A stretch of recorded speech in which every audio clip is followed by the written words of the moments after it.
Hello everyone, and welcome to the review of the FeiyuTech Vimble C 3-axis gimbal. This is mostly intended to be used with smartphones, and it has Bluetooth connectivity, but it will also work with action cameras. It will work not perfectly because I'm going to show you why, but it's mostly intended for smartphones, as I told you. So let's take a quick look at the box first. So you don't get much information on it. It does have a chicken robot here with a die with FeiyuTech, and lots of interesting Chinese instructions. It does have USB, but the rest is in Chinese. It does show us something that it will rotate and move, and we hope that inside we'll get an English manual. So let's see what we get inside. It's of course another box in a box, and yes, we do get some papers, hopefully a manual. So this is not looking good. This is in Chinese, and oh, we get an English manual, instruction manual version 1. So you get Chinese and English manuals, which is okay, and we get some indications here about it, how to connect it, firmware upgrade, and so on. This thing comes with a warranty card, and here's the gimbal. It comes with a micro USB cable. This is used for charging and firmware upgrading.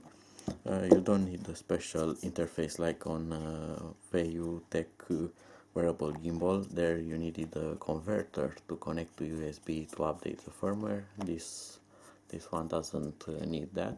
It comes with these foam adapters. These are actually used for fixing an action camera on it. And let's take the gimbal out of the box. So it's rather stiff packing, but alright, I did take it out. So this is the gimbal. Let's take a quick look around. So it has a power button here. This is a joystick, a sliding joystick. Here it has a mode FN key and a zoom key. This also is a push button, and we get the 3 axis with pitch, roll, and rotation. The construction seems pretty sturdy. It's aluminium, as you can see. It's rather thick. The gimbal itself is not very heavy, and this is also a metal clamp for the mobile phone, which extends pretty much. And let's see, this is a 5.5-inch screen mobile phone, and we'll fix on it. Of course, you need to balance the gimbal, and that is easy to be done. It's done from this thing here. You just loosen it up and this arm will slide, but be careful with this wire. It's interesting design to be able to balance it that easy, but I don't know how much this wire will leave. And now the phone is centered weight wise, and I will make this like that, and it's balanced. Now if I power it on, it should rotate into position, and I have a working gimbal already. As you can see, you don't need to calibrate it or something else. It just works out of the box. It's also nice that it features a rather large base, and it also has a screw mount for a tripod, and you can put this on a table and it will still balance with the phone. it won't fall down, but I will try to find larger support for it. This is useful for making panorama pictures and slowly rotate the gimbal and to do that. This also uses an application for your smartphone.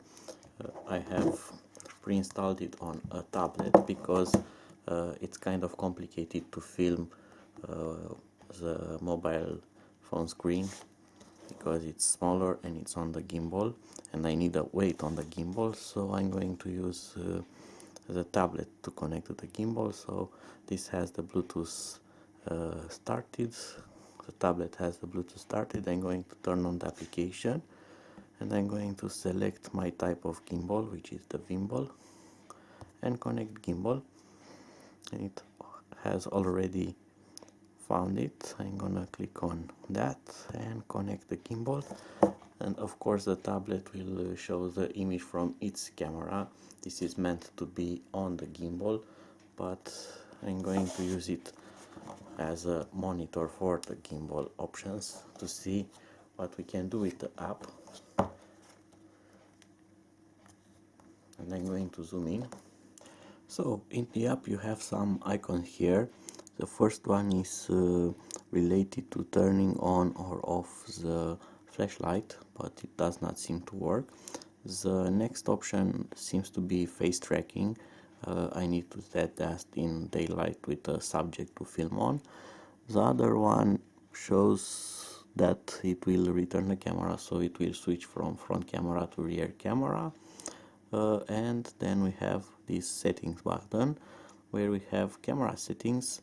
You have face detection and tracking, and you can set panning speed and tilting speed. This is very interesting to test to see if it works properly or not. You have photo and video settings where you can select things like camera resolution, frame rate, so this will somehow control the camera settings. We also get timer, burst mode, watermark, so this will interfere between the camera and the application somehow, so you can modify some settings that are not always available on your standard phone camera application, which is very nice. And you can reset all the settings to default. So those were for camera, but you also get settings for the gimbal, and you have motor dynamics where you can select the properties of each motor and adjust them. So this is very interesting to see how the gimbal will react to things like this. You get follow settings, and you have dead zone, follow speed, tilting. So for each axis you can control a dead zone and follow speed for following. You get joystick settings, and you can reverse tilting and panning direction. You can also select the speed at which the joystick will move the camera, the phone, which is also good for customizing to better suit your filming needs. Let's see back, and you can reset to defaults. So that was the settings menu, and we get this menu button here. We have into the joystick, and we get a small joystick here, so we can control the gimbal from this device. Interesting. And we get some options to pan or rotate or get back to default settings. And let's see what else we get here. So we have some tutorials, exposure, and of course we can select white balance. And in the down part of the application we have normal mode, which is of course normal mode. You can start video recording or switch to photo mode. This will actually take a photo when you touch it. And you have panorama mode, and you can do some panoramas with it, but I need to test it to see how this works. So I believe that you need to control it somehow to do that panorama. So I'm going to click on record video. The current mode is panoramic. Please click on the shutter button. So I'm going to click on the shutter button. Alright, so it has started here segmenting, and if I pan the gimbal, the speed was reduced. As you can see, it's panning very slow now, and I'm keeping it steady, and you can see it's collecting video files, actually photos, to stitch them up for a panorama. And now it's stitching. Of course the video is from the tablet, it's not from the phone, but you get the idea. So this will aid you in taking panoramas. And the application has frozen. It's still recording here, but it will not cancel the time-lapse mode. So let's connect back to the gimbal.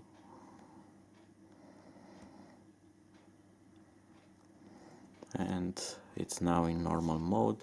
So as you can see, the application is a bit weird. It works, it has interesting functions, but it doesn't seem to be the perfect application yet. The gimbal is also very new.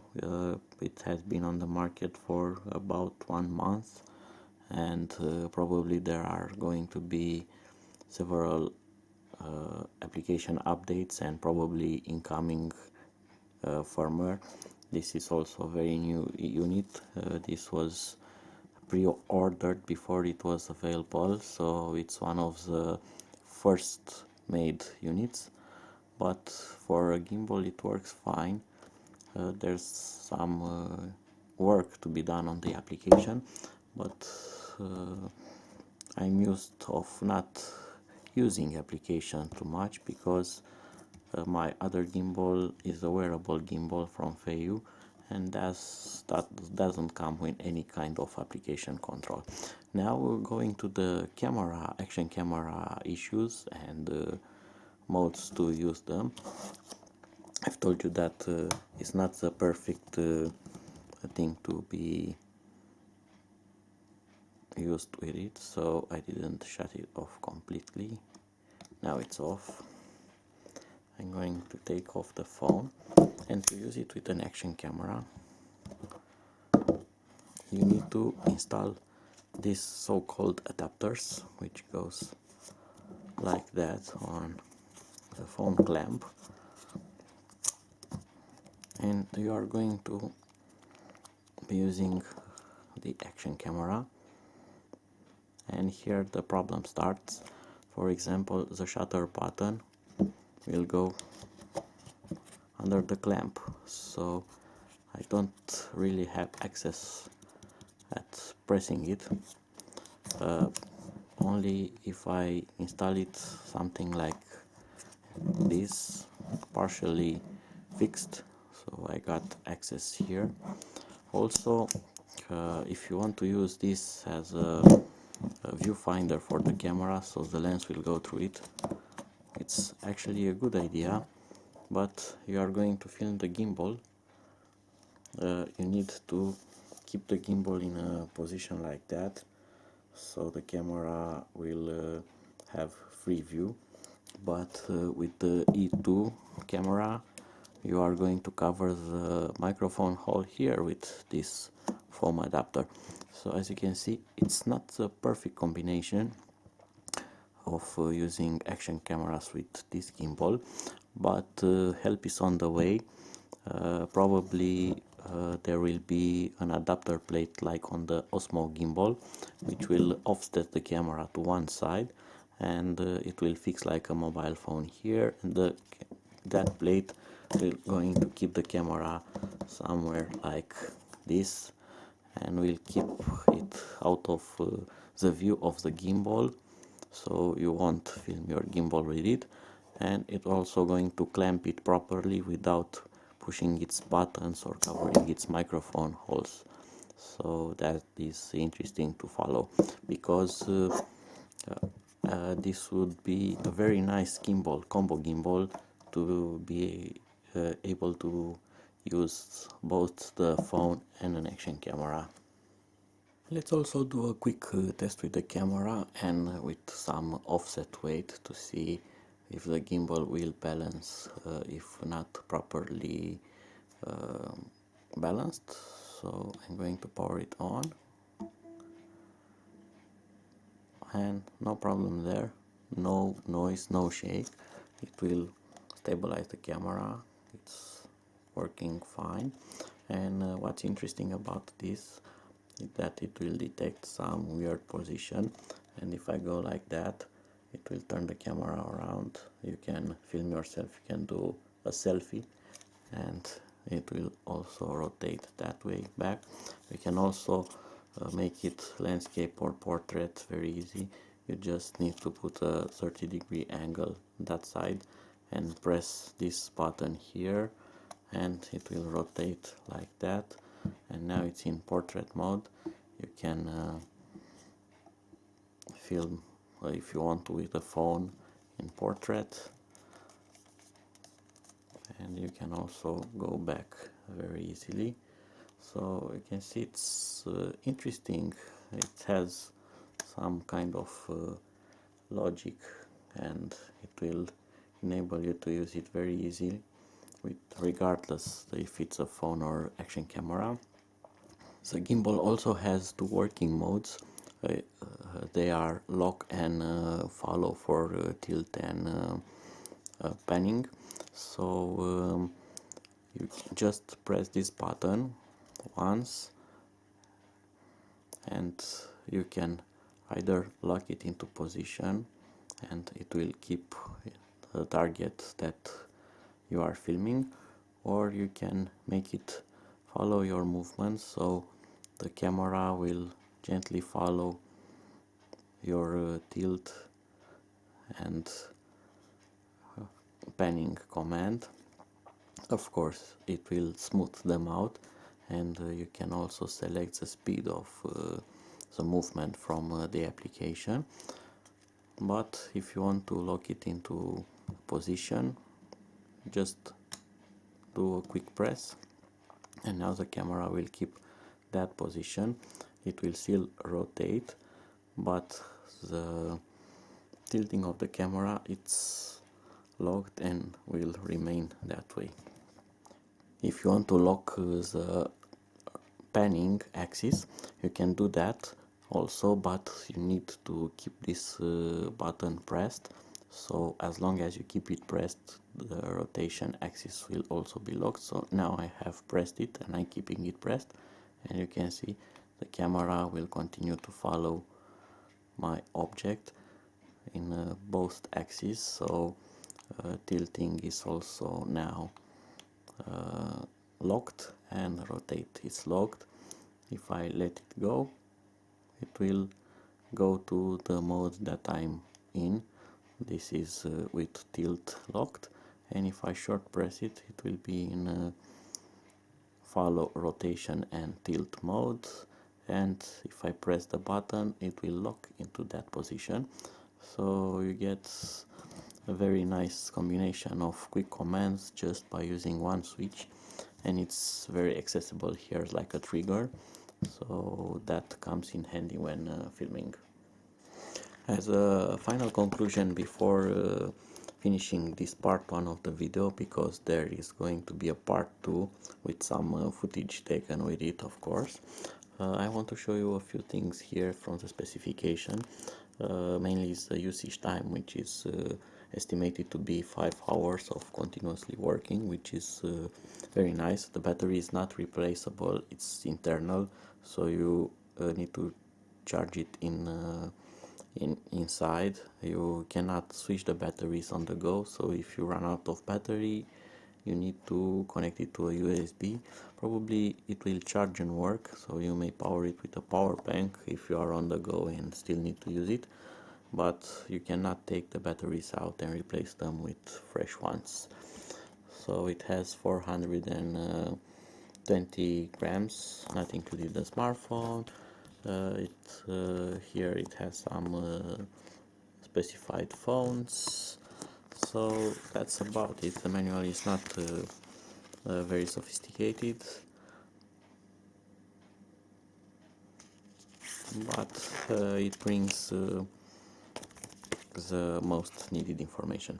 I'm going to try to search for a firmware update to see if there is something new, and test it outside, get some footage, and come back with part 2. Until next time, bye bye.